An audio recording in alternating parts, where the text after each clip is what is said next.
So this week's special feature is about living in reality. I'm an accountant, I'm a leader of accountants, and I'm a CFO. And through that work, through noticing the relationship that a lot of people have with their numbers, through noticing the relationship that a lot of people have with money and financial information, I've come to observe, and I'm no exception to this, it's just not necessarily in the realm of accounting. I feel pretty clear on accounting.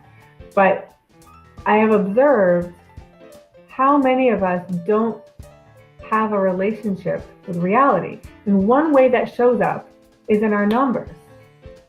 I assert that we cannot create the future that we want to create if we don't know the present, if we don't know the results of what we've already created.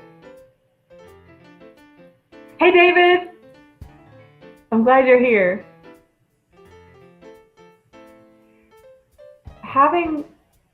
There are a number of people who don't want to look at their financial statements, who don't want to look at their bank account, who don't want to look at their pie graphs or trending graphs over time, or profitability information, or even how well am I stewarding this grant?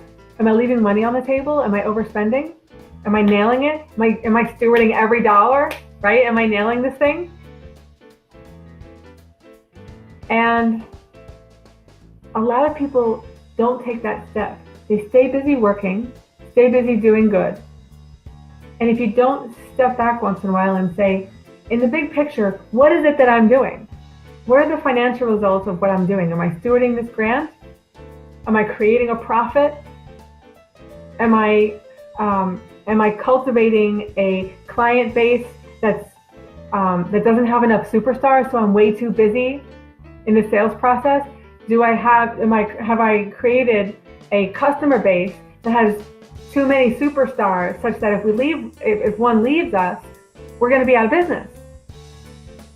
There are a lot of people who shy away from confronting reality because they're afraid of what they're going to see. A lot of us we shy away from being judged, and that's an understandable feeling. I hate to get things wrong. And I know I'm not alone in that. I hate to get things wrong because I want to give it my all and I want to get it right. That mindset, though, that's not necessarily a badge of honor. That can be a prison. Because if I'm running my organization and not stepping back to see what are the financial results in the aggregate, not just what's in the bank account, but in the aggregate, what am I doing? What's my top line? What's coming in? What have I earned? What's in the middle? What's going out? What expenses have I incurred? What's my bottom line? What's my organization's financial position? What have we done financially? What does that look like? When I don't step forward and address that, I have no idea whether in reality what I'm doing is financially sustainable.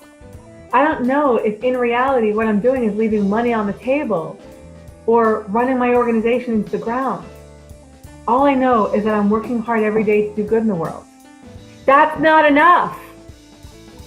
If you're not creating a financially sustainable organization, you are limiting your ability to do good in the world.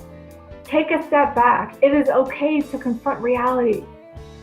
It's okay to look at this report card and get over the old fears and the old concerns and say, a report card used to be a thing that people used to pass judgment on me. That was then. Today, you're an adult. You have the power to leave the past in the past. And today you can look at your report card and say, this is where I learned how my hypotheses have worked out. When you test a hypothesis, whether your hypothesis is true or false, you have learned something. This is working, this is not. Great, I've learned something. Every time you look at your bank account balance, every time you look at your financial statements, every time you look at your dashboard, your analysis, how am I stewarding these grants? Great, I've learned something. Don't feel judged. Say, great, I've learned something. Now I can fill in the blank. Stop worrying. Start celebrating and capture the next big opportunity to make a difference. Or realize something's not working, so create a better and financially sustainable way to make a positive difference in the world. Those are the three things that should come out. One of those three things will come out of that insight. This isn't a tool to be judged anymore.